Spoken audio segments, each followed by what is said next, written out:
Les invitamos a recorrer un periodo importante de nuestra reciente historia. Partimos de los primeros años de la década de los 50, en el pasado siglo XX, en La Laguna, municipio que entonces tenía unos 40.000 habitantes y que iba a cerrar ese decenio con 55.700. El casco lagunero albergaba una población pequeña, inmersa en un paisaje que combinaba, en sano equilibrio, lo urbano y lo rural, señas de identidad que no habían cambiado mucho a lo largo de los años. Los poetas Tavares Barles, Cerolo, Guillermo Pereira, Manrique, Hernández Amador, Francisco Izquierdo, Manuel Verdugo no escatiman recursos líricos en el empeño de destacar la esencia de Aguere.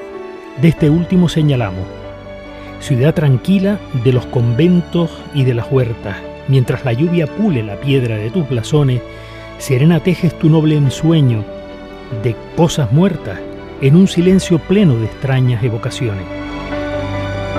La Laguna era una ciudad fría y húmeda en invierno, con sus calles y plazas bañadas por la lluvia o el rocío, que en la década de referencia sufrió incluso varias inundaciones en la zona del antiguo lago lagunero, con sus plazas y calles rectas y adoquinadas, pero que al inicio del verano se sabía vestir de primavera, con la irrupción de una luz cuasi cegadora que convocaba a la alegría en la romería de San Benito.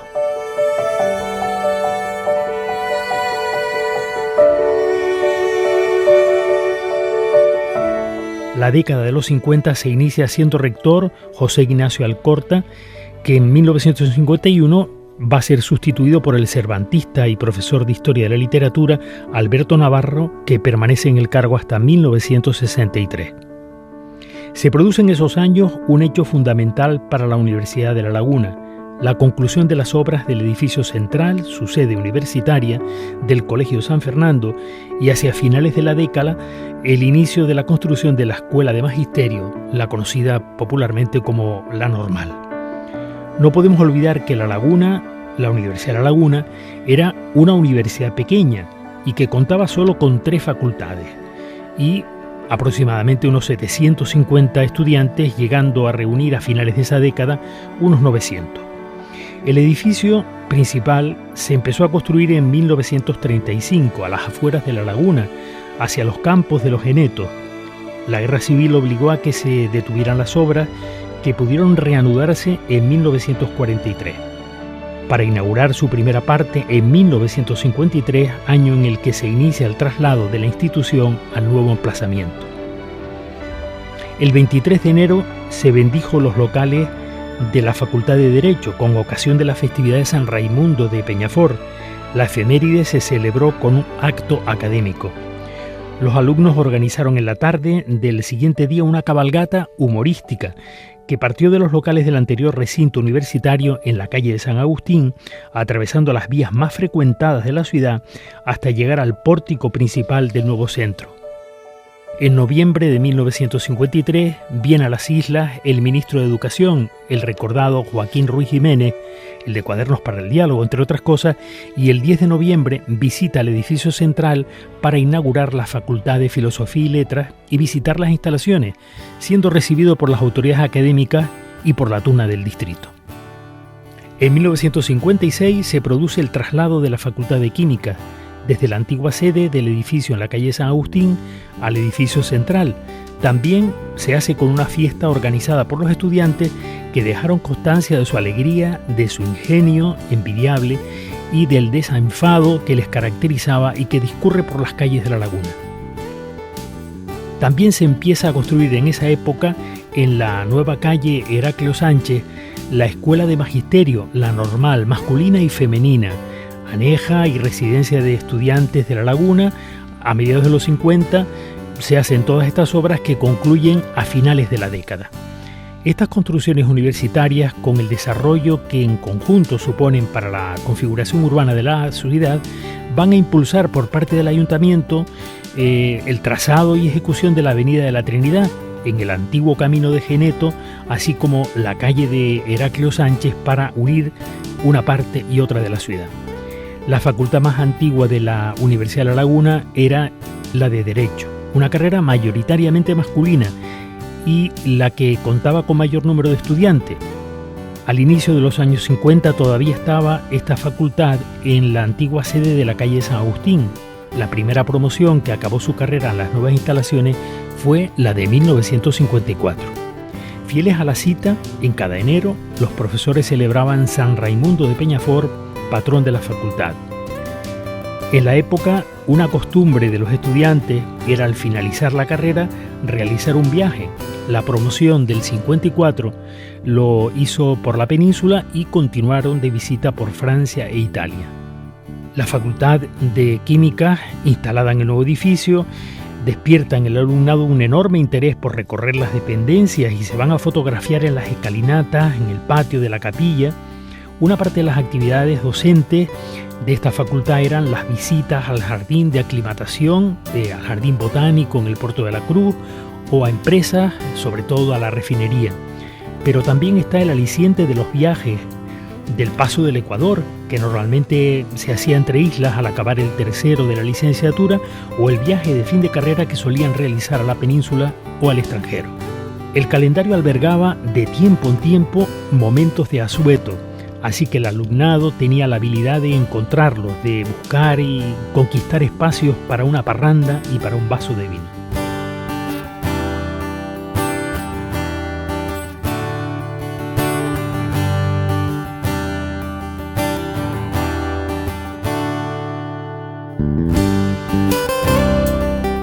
Y la tercera facultad era la de Filosofía y Letras Románicas, mayoritariamente con alumnado femenino y un creciente interés por los contenidos canarios.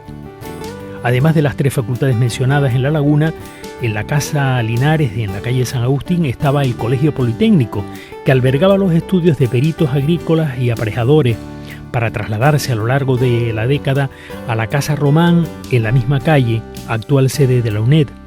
Al finalizar las carreras, tras la lectura por parte de los alumnos de sus trabajos que acreditaban el nivel alcanzado, los profesores les entregaban las insignias de la profesión. Una parte importante en la vida universitaria son los temas institucionales, como la apertura del curso académico.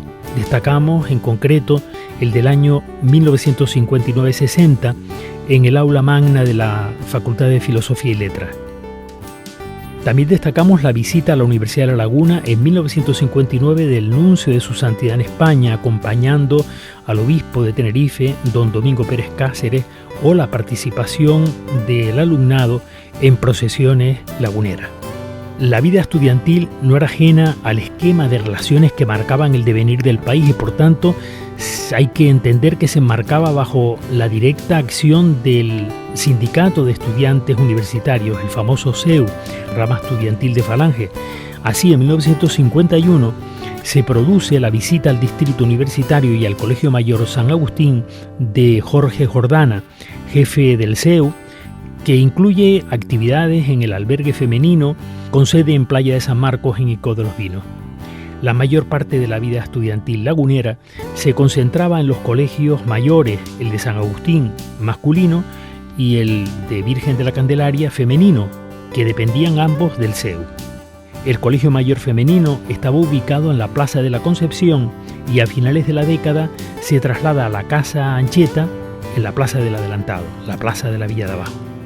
El Colegio Mayor Masculino, el de San Agustín, estaba instalado en la calle Viana, con unas pequeñas dependencias donde la mayor utilización de su espacio lo tenían que compartir. Así el comedor se transformaba habitualmente en salón de actos.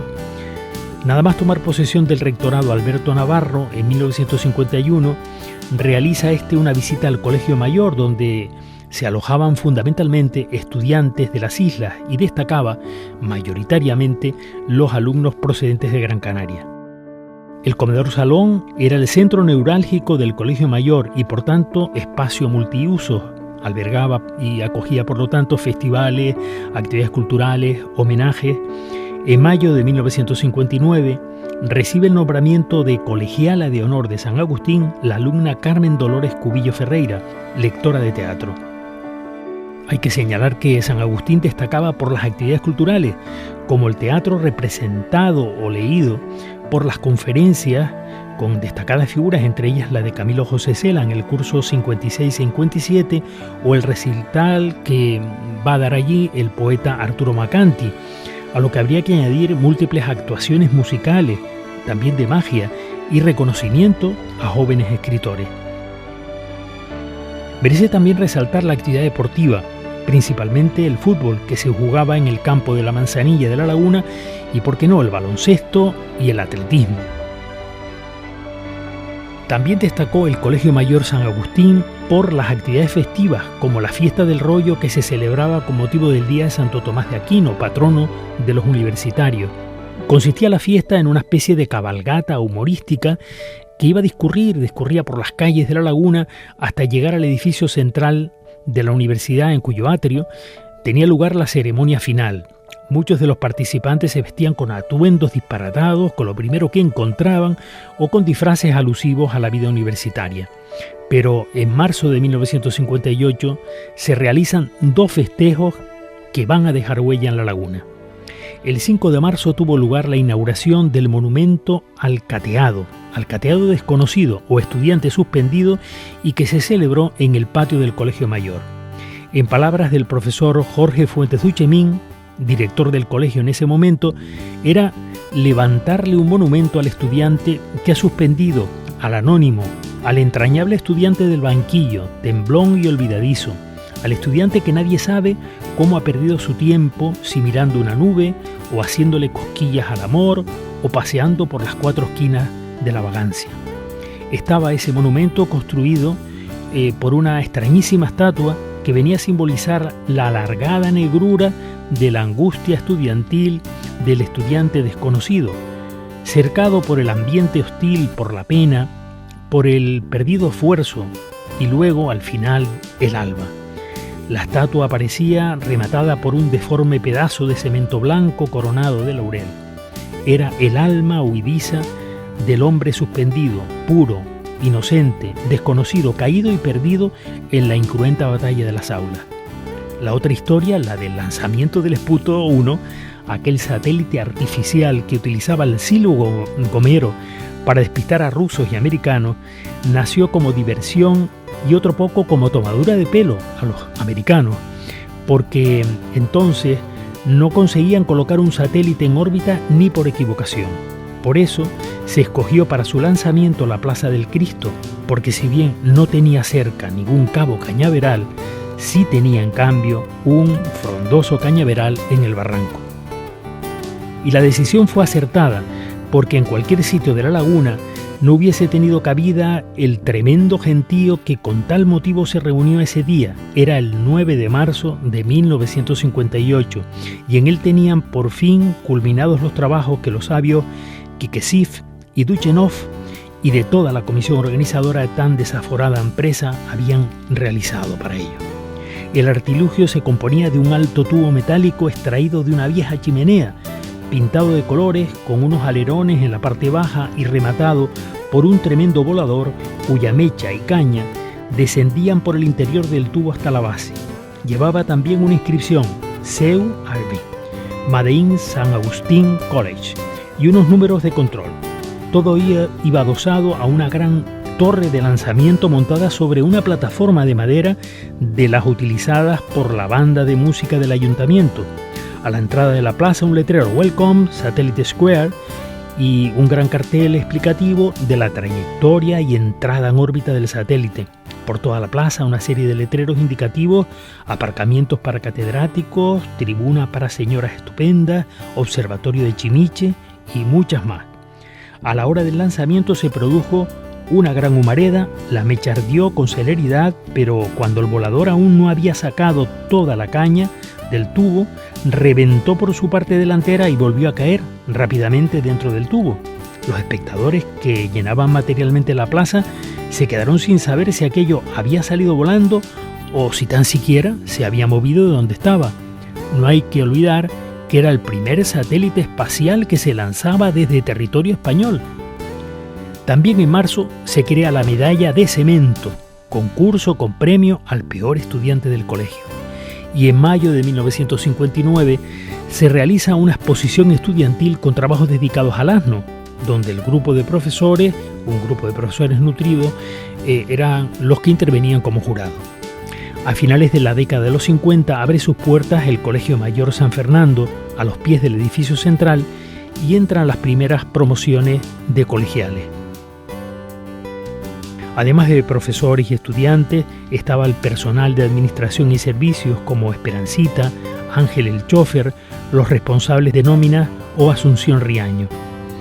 Desde 1949 el CEU crea la Tuna de Distrito de La Laguna, pero es en la década de los 50 y siguientes cuando más actividad tiene.